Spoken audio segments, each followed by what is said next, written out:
নানা ভাষা, নানা মত, নানা পরিধানের দেশ এই ভারতবর্ষ। শুধু তাই নয়, দেশের সংস্কৃতি এবং ধর্মীয় বিশ্বাসের মধ্যেও রয়েছে নানা প্রভেদ। প্রায় বেশিরভাগ ভারতীয়দের কাছে তার নিজস্ব ধর্মের মূল্য সর্বাধিক। ধর্মীয় বিশ্বাস জোরদার বলেই দেশ জুড়ে রয়েছে অগুন্তি ধর্মীয় প্রতিষ্ঠান এবং আরাধনাস্থল। নিত্যদিন লক্ষ লক্ষ ভক্ত এখানে দেবতাদের আরাধনা করেন। হিন্দু ধর্মে নাকি ৩৩ কোটি দেবতা, আর সেই সব দেবতার প্রায় প্রত্যেকেরই রয়েছে একটি করে বাহন, আর ভক্তদের কাছে দেবতাদের বাহনও দেবতা স্বরূপ। তা সে শ্রীকৃষ্ণের বাহন গরু হোক কিংবা শিবের বাহন সাপ। এছাড়া আরও অনেক পশুকেই দেবতা জ্ঞানে পুজো করেন হিন্দুরা, আর সেই সব বাহন তথা পশুদের মন্দির রয়েছে দেশের আনাচে কানাচে। সেসব জায়গার কথা শুনলে যে কারুর তাক লাগতে বাধ্য। আপনাদের যদি বলি এমন একটি মন্দির আছে যেখানে দেবতা জ্ঞানে পুজো করা হয় ইঁদুরকে, আপনারা বিশ্বাস করবেন? যেখানে বাড়িতে একটা ইঁদুর দেখলেই আমাদের কপালে হাত পড়ে যায়, সেখানে এই মন্দিরে ঘুরে বেড়াচ্ছে শয়ে শয়ে ইঁদুর।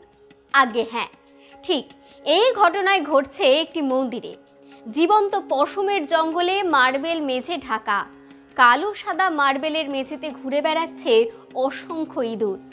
এখানে হাজার হাজার ইঁদুরকে আশ্রয় এবং খাবার দেওয়া হয়। ইঁদুররা এখানে নির্ভয়ে অবাধে বিচরণ করে। এখানে হাজার হাজার ধূসর বাদামি ইঁদুরের মধ্যে রয়েছে বেশ কিছু সাদা ইঁদুর। এমনকি মনে করা হয় কেউ যদি এই মন্দিরে এসে কোনো ক্রমে সাদা ইঁদুর দেখে ফেলেন, তবে তিনি হবেন সৌভাগ্যের অধিকারী। শুনতে অবাক লাগলেও এটাই সত্যি। তবে জানেন কি, ভারতের কোথায় রয়েছে এমন আজব মন্দিরের হদিশ? কেনই বা দেবতার আসনে বসে পুজো করা হয় ইঁদুরদের? আজকের ভিডিওতে আমরা আপনাদের সেই মন্দিরের গল্পই বলবো।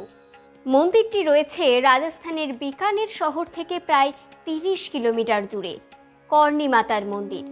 মা দুর্গার আরেক রূপ হলো এই কর্ণী মাতা। এই মন্দিরকে ঘিরে রয়েছে নানান গল্পগাথা। শোনা যায় কর্ণী মাতার ছেলে লক্ষণ একবার কপিলী নদীতে স্নান করতে গিয়ে ডুবে মারা যান। কর্ণী তখন যমরাজের কাছে তার ছেলের প্রাণ ভিক্ষা চান, কিন্তু যমরাজ তার ছেলেকে ফিরিয়ে দেন না, উল্টে তার সমস্ত সন্তানকে ইঁদুর বানিয়ে দেন। আবার এও শোনা যায় বেশ কিছু বছর আগে অনেক সেনা যুদ্ধক্ষেত্র থেকে প্রাণ ভয়ে আশ্রয় নিয়েছিলেন এই স্থানে। তখন কর্ণী মাতা তাদেরকে ইঁদুরে পরিণত করে দেয়। তারপর থেকেই এই স্থানে কেউ ইঁদুরদের হত্যা করেন না, বরং খাবার, জল এসব খেতে দেন।